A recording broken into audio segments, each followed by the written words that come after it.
Guys,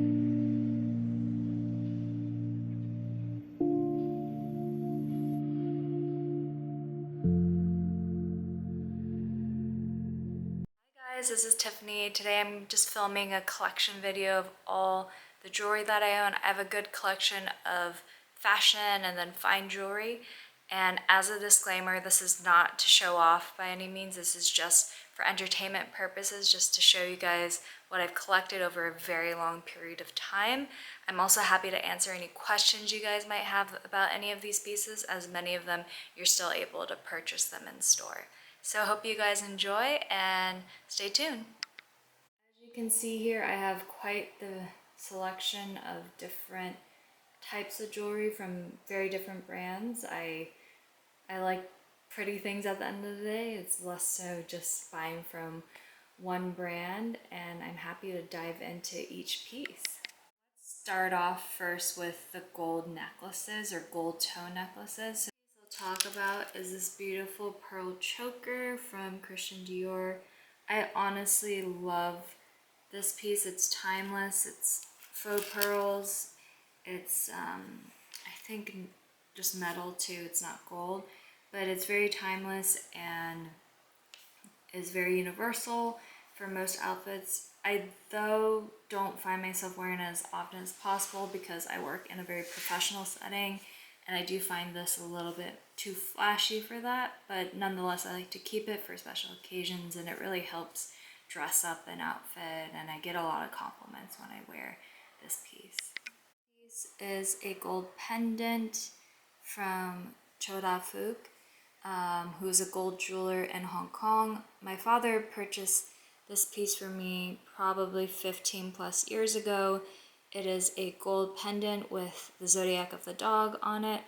I was born in the year of the dog, so my father bought this to commemorate that. And you can tell there's little diamonds inserted as well, so it's a very cute piece. I mainly hold on to it because of the sentimental value of the gift being purchased by my father, but ultimately I don't wear it very often because it is a very, very large piece of gold. So it's more so sentimental value for me. The next two pendants are actually a pair. You can tell this is a dragon and then this is a phoenix. They're also both from Choda Fook, which is a Hong Kong gold jeweler. These were a gift from my boyfriend's mother because she thought it was cute to have a pair for the boyfriend, the pair for the girlfriend. And what's really lovely about the cord that supports these necklaces is it's made from a special material, so that if you warp it by accident, you can just dip it in water and then it'll go back to the original shape. So I find that cool. And then also you can adjust the length of this necklace through here. So you can make it a choker or you can make it long like a pendant. So it's very versatile. I find this super beautiful and it's super unique. A lot of people always ask me questions about this piece of jewelry because it's not as common or mainstream here.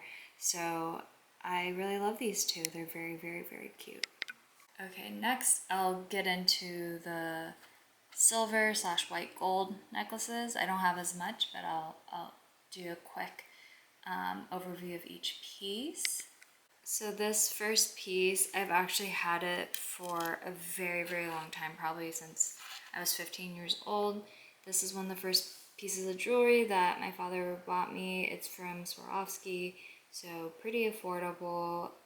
The jewelry is, the pendant is a Swarovski crystal in a very shiny pink color, and then the actual chain is rhodium plated, so it's really good and strong wearing. You can tell it looks pretty much brand new, even though it was purchased a very, very long time ago. Nonetheless, I don't find myself wearing this or gravitating towards it. One, because I don't really wear pink anymore, and then two, it's just very shiny, so I don't find myself wearing it, but it has a lot of sentimental value, so I definitely keep that. So the next white gold necklace is this fine jewelry from Louis Vuitton. It is a logo white gold necklace in 18 karat gold. I bought this a few years back and it's very cute.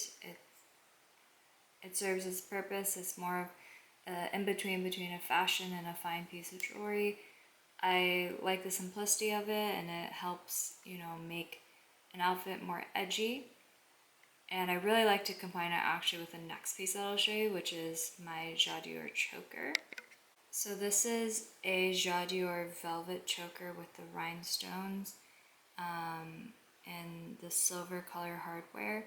So as I was mentioning before, I really like to pair this choker with the Louis Vuitton pendant necklace, as they go really nicely together as a set. And this is really fun to go out on. I never wear this unless I'm going to a concert or festival, or like going out in the evening. It's definitely more of a flashier piece in my collection, not something I typically would own, but it's pretty funny and pretty cool. So it's definitely my edgier piece. Next, I'll cover the 3 rings that I own. I actually don't own that many. So 2 are gold, you can see, and then 1 is white gold. So let's get into that. So the first ring here is a rose gold diamond ring. I just bought it off Etsy. It's very, very simple, cute, and I like to wear it as it's quite dainty. I'm much more into dainty jewelry these days, so it's a piece that I love and really good for everyday wear. The next ring is a rose gold Tiffany tea ring with diamonds. This is one of my favorite rings ever. I'm a little bit biased because my name is Tiffany, so I do feel a very strong connection to the brand, and I love how they incorporated the teas into the design. It's very cute. I find it very pretty. It's very classic, and people always compliment it because it's very pretty. And there are some diamonds here. They are shiny under the light, so sometimes that will catch people's eyes, but it's not too flashy, which I like as well.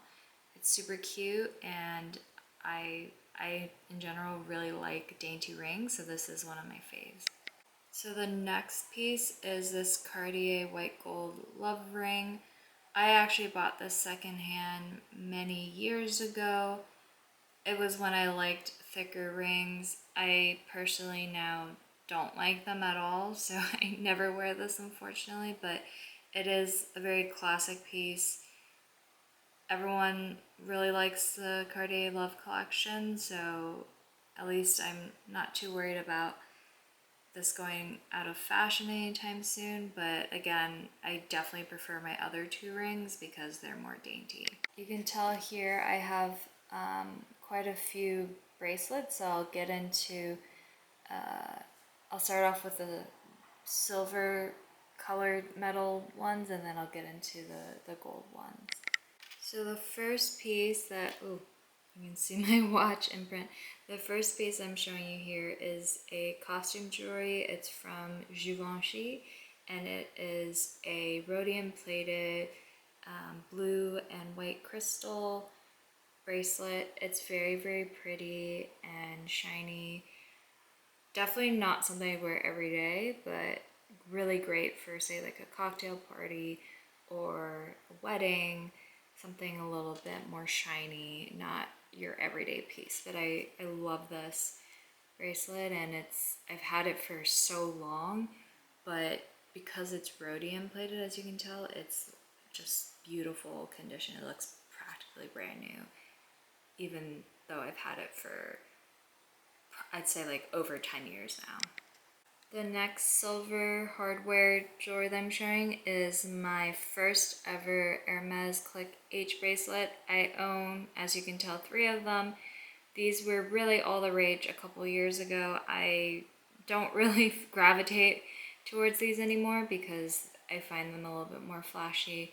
But this is, I believe, also rhodium plated, or no, sorry, palladium hardware, and it's worn, I'd say, the best of the 3 of them. It scratches the least. So if you are to buy Click H bracelets from Hermes, I definitely recommend this finish the most because it's the most scratch resistant. And I actually really like this combination, the silver and black. I think it's pretty timeless. So I'm not worried about that. It's just these aren't as trendy as they were a few years ago.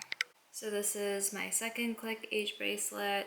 This is in the gold combination along with this very beautiful ivory color called Panna Cotta. It was really hard to source this. I don't know if it still is. I actually had to get a reseller to help source this one for me because I loved the Panna Cotta color from Hermes, but they just did not carry it in the US. So, I mean, I think it's still very beautiful. I just don't gravitate towards these right now, but I'll definitely keep it for future wear. And then the final Click H in my collection is this rose gold with white. So you can tell this one is a lot more stark of a white because this is not a cream color like the Panna Cotta earlier.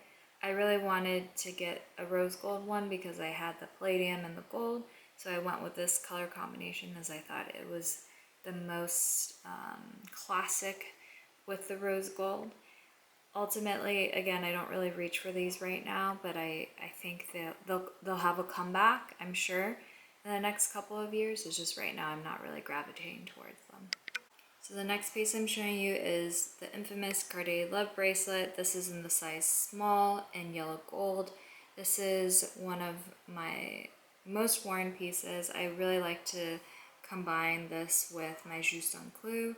I chose the small because it's very dainty. I like the look of it on my wrist, and it's just very pretty, and it's definitely probably one of the most overhyped pieces of jewelry on the internet, but it is very cute. So I'm someone who has fallen into the hype, so I can't act like I'm too cool for that. The next piece is my Juste un Clou, small with diamonds. I usually pair this with my Cartier Love Bracelet. This is a very special piece because it's the first piece of jewelry my boyfriend ever bought me. We were on a trip in Miami and he kindly bought this when we visited the Cartier boutique in the Arts District in Miami. So I'll always remember that. It was such a beautiful experience.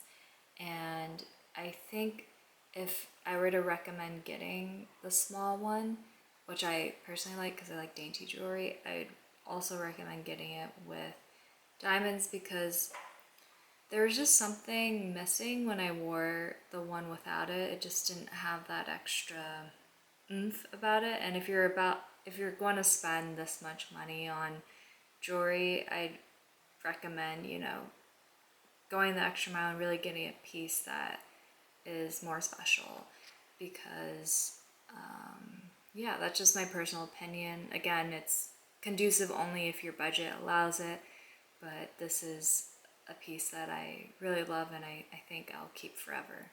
My next bangle is this rose gold crystal Givenchy jewelry bangle. It's very shiny, a little bit too big for my wrist. Quite frankly, I don't know why I bought it, but I bought this a very long time ago, probably like almost 10 years ago, and it still looks pretty much brand spanking new. So at least it held up well in terms of costume jewelry. Just quite frankly, I just don't really wear it or ever gravitate towards it, but I guess for weddings or for special events, this could be a really great piece. I like daintier pieces these days, so I don't really wear it. So now I will top off the last part of my jewelry, which are my earrings. I actually do not have my ears pierced, so all my earrings are clip-ons, as you can tell. So these two are Oscar de la Renta, and then these are Mikimoto. This is my first pair of clip-on earrings I ever purchased by Oscar de la Renta. I loved the red and the gold combination. I just thought it was so special, and especially for the holidays. So I've mainly worn these for holiday parties and I absolutely adore them. Okay, you can see the earrings on. They're super pretty and just beautiful. I love the red. It's such a nice pop of color because I wear a lot of neutrals, as you can tell, and it's honestly perfect for holiday parties. So if you can snag these online, I highly recommend these. And the craftsmanship from Oscar de la Renta is AA plus for their costume jewelry. The next pair of earrings I'll show you, they're also by Oscar de la Renta, costume jewelry, clip-on, gold, foil, flower earrings. Oh my god, these were on my wish list for so many years, and then I finally just bit the bullet. I bought them about 2 years ago, and these are by far probably the most beautiful earrings I've ever seen in my life, and every time I wear them, they're a showstopper. Everyone is like, where did you get these? They're so stunning. I highly recommend these if you can still find them online. They are absolutely beautiful and are so great for the summertime, for holiday parties, for any like special event, or if you're like a super fashionista person and you want to wear this in the day, I think they're totally wearable in that way as well. So these are the Oscar de la Renta earrings on. Just, they're so pretty. They're very heavy though. I would say these are much heavier than the red ones, but I mean, just look at that. That is stunning. They look like real flowers coated in gold. The craftsmanship, again, with Oscar de la Renta costume jewelry is next level. These do not look cheap at all. They're super beautiful on, and definitely a piece I'm going to keep for a very long time and wear for my special occasions. My last and final pair of clip-on earrings that I own, these are freshwater Akoya pearls. I believe they are about 7 or 8 millimeters big. This is by Mikimoto. It's in white gold. And these are essentially, you can tell there's a screw. You screw the back and it just looks like pearls with a little dangly hoop at the bottom. They're super classic, but they are an absolute pain to put on.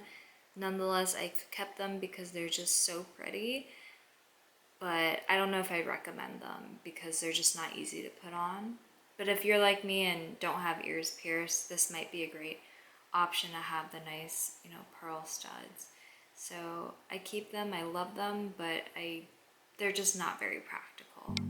So yeah, that's a little bit of my jewelry collection. As you can tell, I've collected them over a very long period of time, and my style has consequently also changed a lot since I've started collecting jewelry. So you can tell the pieces that I'm reaching for more often now versus probably what I reached for when I was younger. But nonetheless, hopefully this was fun to watch, and let me know if you guys have any questions. I'm happy to answer any questions you may have on any of the pieces. So yeah, have a wonderful week and stay safe, guys.